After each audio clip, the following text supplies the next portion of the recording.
فاذا ذبحتم نبی هم فرمایي چې کله تاسو ذبح کوئ علاله کوئ فاحسنوا الذبح نو ذبح هم خاصه کوو خاصه طریقې باندې ذبح کوئ خاصه ذبح دې پارا نبی هم دې حدیث کې دعا خبره ذکر کړي وليحد احدكم شفرته تاسو کې هر سړی چې هغه ذبح کوي علاله کوي نو د خپل اولینې خبره دا چې چاړه به خطیره کوي عائشہ رضی الله فرمایي نبی هم یو کرات ذبح کوله نو ګډه راوسته شو نو ماته امر وکړ چې یا عائشہ حلم المدیا عائشہ چاړه راوړه او بیا را پسې دا आवाज نبی سم وکړل چې اشهدیها بحجر عائشہ دا چاړه په کاڼي باندې خطیره کا تیرول چاړي دا د نبی سم امر دا زکه پته چاړه کمزور چاړه دا د زناور ته تکلیف زیات ہے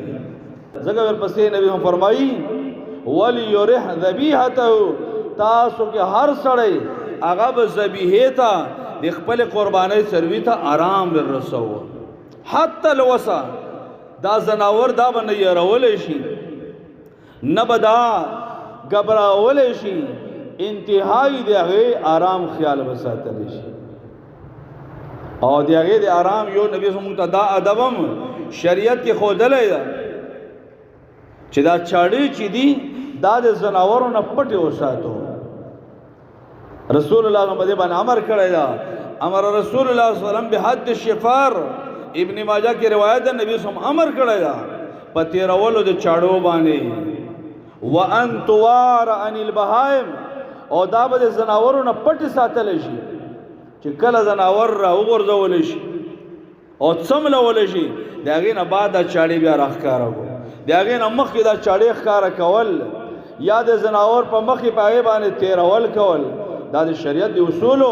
د ذبح دی اصولو شریعت خلاف کار دا و پټول شي ان البهائم حدیث کې دی رسول الله صلی الله علیه وسلم جو کرب یو سړی باندې تیر شو نو هغه یو چیلې هغه را څملولې و خپای په هغه باندې یخوا او دا چړې په باندې برنه تیروله رسول الله صلی الله علیه وسلم فرمای افلا هل قبل دا د دینه مخ نه شو کېدل دا چاړه تیرول تا د دینه مخ نه شو کولای چې او د زناور راو ورځونه دغه پاسه په لګیا او چاړه تیروي دینه مخ نه شو او تريد ان تميت هموتات ته دا غواړي چې زناور په دومر ګونو باندې مړکی یو خود زناور هم ګورای کاغه زناور دم خپل تکلیف والا شی هغه پیژني دی نقصان والا شی پیژني هغه باندې تکلیف په دی باندې نو ته په دې په دومر ګونو یو دا اوسنه تیرول کوي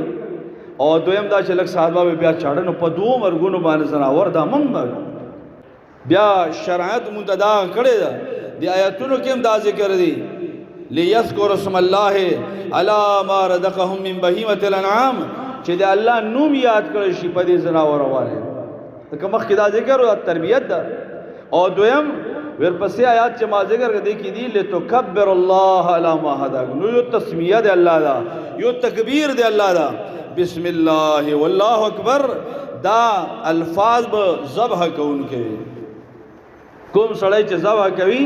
هغه بداوی بسم الله والله اکبر او نبی سمون ته دې آیات عملی تربیت مرا کړی دا انس رضی الله فرمایي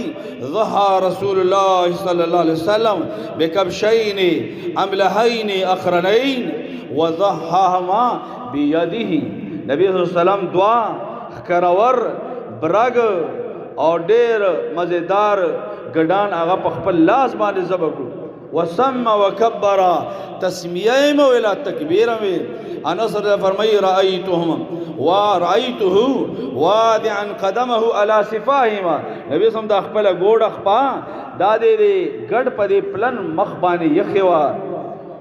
او سوي ويقول بسم الله والله اکبر بسم الله الله اکبر باندې دینه بعد چاړه راخل ذبح کول کې انسان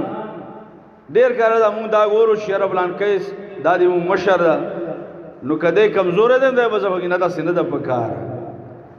ذبح هغه چاته پکار دا چې دغه په لاس کې قوت وي هغه کې قوت او طاقت وي نو هغه پکاره نبی صلی الله علیه وسلم فرمایي اذا ذبح احدکم فليجهز تاسو کې چې کوم سړی ذبح کوي نو هغه د زر زر چاړه راخون کوي ذبح کې دا یو خبره یاد ساتو چې کله موږ ذبح وکړو نو په دې خلکو باندې یو عجیبه تلوار به راشي زناور نه بسانه وته بیا په باندې شروع کړی وي ګوره نبی صلی الله علیه وسلم دا حدیث دا چې د ژوندۍ زناور نه کومه حصہ غوته شو دا مردار ده بلکې یو روایت کې نبی صلی الله علیه وسلم دا فرمایي چې تاسو تلوار مکوئ دا چې کله زناور ذبح کی دینه څو وخت پورې سان نه وځي نو دی وخت خیر د خپل مرغ ځان ته یاد کا چې ګوره دام دی روح والا سیزو زناورو داسې وخت په ما باندې مرا روان ده ځکه د رب قانون دا چې کل نفس ذائقه الموت ار یو نفس ار یو سا والا سکون کې مرګ دا زناور خو نن ګوره په د باندې د الله قانون جاری شول دا حال په ما باندې ورتلون کې نو خیر لګ انتظار کول پکار دا پوسټکای به الا و باسه چې کله د دینه مکمل ساو زر په هغه باندې په پوسټکی باندې لګي کېدل ندی پکار خیر د یو 15 منټه انتظار وکړه بیا دا چې کله ذبح وشي نو په دې مقصد د زناور کې دا رګونه کټ کول او رګونو مقصد کټ ده چې د زناور د بدن نه دا وینه وځي اولنی مقصد بګی دا ځکه کافر په مونږ تاسو باندې اعتراض کوي چې ګوره الله مړ کی نو تاسو نه خورو چې مردار شي او چې تاسو مړ کو بیا خورو مونږ دا وایو چې مونږ د رسول الله صلی الله علیه وسلم ادب خو دلای دا مونږ دغه ته الله میتتا ویلا مردار ویلا او دغه وجه دا ده چې دې کې دا وینه ټول نه پاتې شي او وینه دا منل شوی خبره ده د انسان مایده کې دا قوت الله نه دا چولای چې دا جذب کی او دا هضم کې دیو جن الله دا وینه مونږ باندې حرام کړی ده کله چې قران کې مردار ذکر کیږي یا مردار سرا الله وینه ذکر کوي حرمت علیکم المیت میتۃ والدم میتۃ والدم الله پتا سو حرام کړی دا مردار وینه سرا الله ذکر کوي بیا ورونو غوخه دا غوخه خپلم الله قران کې دا ذکر کړی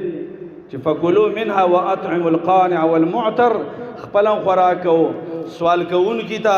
صبرناک تم درګو کڅو غریب دا تا ته سوال نه کوي هغه ته مولېګا کڅو ک سوال کوي هغه تم درګو رټنه مکوا ځکه دا د اختر ریزا پکاره چې مون کور کې غوخوي دا غریبانو او فقیرانو مسکینانو په کور کې چې غوخه کار رسول الله اگر چې دا ور کول دا لازم نه دي خودم رضا چې الله رب العالمین دوزله ذکر کړي چې فکلوا منها واطعموا البائس الفقير فکلوا منها واطعموا القانع والمعتر الله فرمایي بدحال فقیر ته چې داغه وس نشته دا چې هغه قرباني هغه ته مولېږي رسول الله فرمایي کولو وادخروا وتصدقوا دا غوخه خرو دا ذخیره کوو سر ځان ته فرش کېم کې خودلای شي ځان ته ذخیره کولم شي خودم ردا چې وتصدقوا دین صدقه وکړو او بیا ګوره صدقې کې زه هر کال دا خبره کوم چې دا نه چې کوم اډو کوي نو بس دا پچا باندې ویر اوس پارا چاته ولېګا ناغو غریبانو ته خو تا نور تکلیف زیات کړل چې ګوره کوم ته الله اوس را کړی و نن باندې موږ ټول اډو کې پړیندونه نه وای پراته دا خو دغه رب العالمین دارا یادول پکاري چې موږ ته فرمایي لن تنالوا البر حتى تنفقوا مما تحبون الله فرمایي کامل نیکی ته رسیدای چې هغه شی خرج نکو چې تاسو ته محبوب ده ابراهیم علیه السلام ګورا چې کوم بهترین مال او چغه بچی دا ای سبه ته قربانی ته پیش کړو نو پکار زوت ته غریبانو خبره خو کو خشه یغه ته ولو چې دا غوی په کور کې یو خوشی پوښ بیا دې قربانی پوسټکی دي دې پوسټکی متعلق ورونو دا واورو دې پوسټکی هغه حکم د کوم چې دې غوخه حکم دا سړی خپل استعمال ول شي ډېر داسې علاقې شته چې دا خوري بالکل خوراک هم دې جایز ده کڅوک دادا سے صفا کولې شي چې د غوخه سړی کټ کې او صفاوي نو دا دې خوراک هم جایز ده دا څه ناروا نه ده حرام نه ده ان کڅوک نه خوري نو دې خپل استعمال کې مراوستل شي چاته هدیه کمالدار ده او غریب دا ور کول شي خو یو کار دا به یاد ساتو د قربانۍ پوستکی د دې خرڅول بالکل منع دی